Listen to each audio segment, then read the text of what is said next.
Hey, what's up guys, Benny here. Now, I've been playing an absolute disgusting amount of Apex Legends since it first came out, like I'm sure a lot of you have been. But I've been fine-tuning my settings to have the absolute best setup to give me the biggest in-game advantage as possible. So I'm going to run you through everything that you need to know from the best controller settings for you to have, as well as the best gameplay and audio settings, but there's also a few settings that aren't in game that you can also set to help give you a big advantage. I'll also give you a few extra tips about things you can do to your setup that will also help. First of all, I want to kick off with your field of view. This is a setting that console players will never really ever thought about because we've never ever been given the option to adjust this because it is more strenuous on a console's GPU, which is why you usually only find this setting on a PC. But in Apex Legends, you can adjust it on console, which is super exciting. Now, it does warn you that setting it above 70 may impact performance or cause visual issues, but I've been playing on an Xbox One X and a PlayStation 4 Pro and have had absolutely no problems whatsoever. So what you'll want to do is ideally set this to 104, which has been the sweet spot for me. And if you're wondering what this does, it effectively zooms out your point of view so you can see wider. It's probably a setting I would only play with if you're playing on a monitor, as it might get quite hard to spot people in the distance if you're playing on a big TV. But try it out and you'll be surprised at how much having that wider field of view helps in your gameplay. Next, let's get your controller settings right. You'll want to head over to the controller tab in the settings menu and first of all select button layout. Now, out of all the controller presets, I would recommend using Button Puncher, which is pretty similar to the default settings, but for one major change. It puts your crouch button on your right stick and puts melee on B on Xbox or circle on PlayStation. But this allows you to easily do one of the best moves in Apex Legends without ever having to take your thumbs off the thumbstick, which is to be able to slide easily. Whether that's sliding down a hill or into a gunfight, as you don't ever want to be having to reach to the B button to slide whilst you're in the middle of a gunfight, as it means that unless you play Claw, you won't be able to react to what enemies are doing during that time, and you'll get killed and end up shouting at your teammates to come and save you. Yes, it is a small amount of time, but that can make all the difference in a game as fast as Apex Legends. Everything else on the top half of the controller settings menu, I just suggest leaving alone, but now it's time for the most important settings,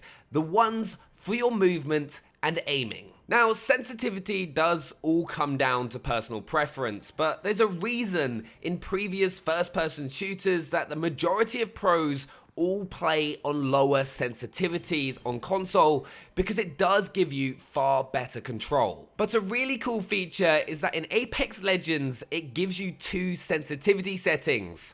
One for when you're running around and one for when you're aiming down sights. Now, having a higher sensitivity does allow you to react faster if you get shot in the back, though your hipfire accuracy will be a little bit worse. But I would recommend using a 4 sensitivity, which I found works perfectly for me, and then changing your ADS sensitivity down to a 3, as it's a little slower, which is perfect for when you're making those small adjustments at range gunfights, which you'll find yourself in while aiming down sights. And a 3 sensitivity isn't that big of a difference from your standard 4, so it won't feel strange when you go to ADS. But with those two settings, I feel confident that you'll be able to come out on top in most situations. But remember, if these aren't your usual settings, stick with it for a couple of days to get properly used to them, as it does take a bit of time. Next, we have something that drastically changes how the game feels and plays from your perspective, and an option we haven't ever really seen before in most other first-person shooters, and that's the response curve. You're given 5 different choices. Classic, which will give you that original Titanfall feel.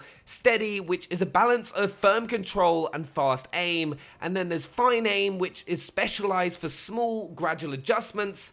Something that we don't really need, as we've got a lower ADS sensitivity to do that for us.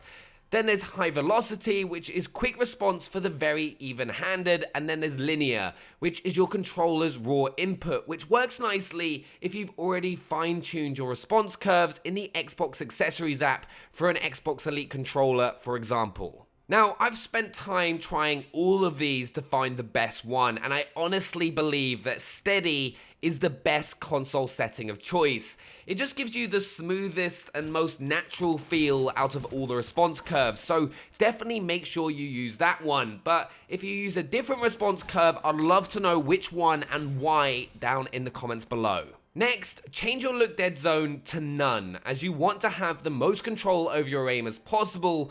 Having a dead zone on your controller is never going to be a good thing. Then keep your movement dead zone as small, then inverted should be off, because you're crazy if you play inverted. It just blows my mind whenever anyone plays inverted. And then I would turn vibration off as well, as it's only ever going to have a negative impact on your aim. As you've now set your controller settings, you'll want to head over to the gameplay tab, where there aren't too many settings that you'll actually want to change that have an impact on your gameplay. Now, if you've played a lot of Fortnite in the past, you may want to change your damage numbers to floating, as that'll feel most natural to you, and you'll be able to easily tell what each of your shots is doing to each individual target that you hit. The default is set on stacking, but personally, I'd suggest just using floating, which is especially useful with shotguns, as you can easily tell where your bullet spread is hitting.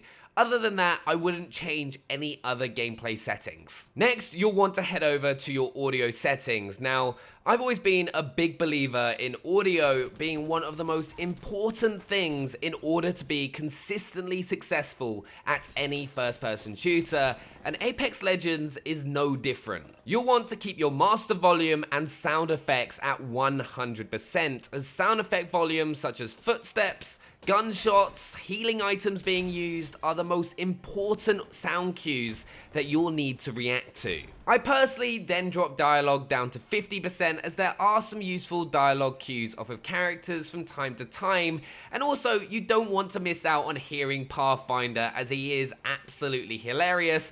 And then, even though I love the music in Apex Legends, if I want to be trying to get as many wins as possible and as many kills as possible, I'll either turn it off completely or have it on around 25%, so there is no chance that I'll miss some important sound coming through. One big suggestion I would also have with audio is make sure, if you can, to use a headset rather than TV speakers, as it'll allow you to be able to easily tell where enemies are if they're nearby, or the direction of gunshots. It was easily one of the biggest improvements to my gaming ability when I started using headphones. So, those are all the in-game settings that you'll want to have changed and set to have the best console settings possible. But there's a few settings that you can also change on your console which are going to help. One of the best things you can do if you're playing on a monitor, which is something I would also massively recommend, ideally one that is 144Hz and 1440p, and if you're playing on an Xbox One, it recently got an update to allow both 120Hz and 1440p, which will help give you a huge advantage over other players on Apex Legends. And that's because you're going to have more information to take in thanks to those extra pixels with that resolution that you usually only have on PC, and that 120Hz is just going to make everything far smoother, especially when using that wider field of view. Now sadly, these settings are currently not available on PlayStation, so it's only something you can use if you're playing on an Xbox One. Also, try to make sure that if you're using headphones or a mix amp, use a setting that prioritizes bass to really help highlight any footsteps or gunshots in the audio track. As like I said earlier, those are the most important sound cues that you want to make sure that you're hearing, so you don't get shot in the back or get caught unaware. Also, once you've changed all the settings that you've learned in this video, make sure to stick with them for at least a couple of days so you definitely get used to using them, because it's so easy to try for a game or two and it doesn't feel right initially, and to switch back and miss out on the huge improvements that these settings will give you in the long run. But there we have it. That is my very first Apex Legends video on my channel, and many more to come. So do make sure to share any other settings that you like using down in the comments below. Every single comment is appreciated, and I'll also highlight other bits of good advice. And if you're new to my channel, make sure to hit that subscribe button and smash that like button, and I'll see you guys again next time. Bye!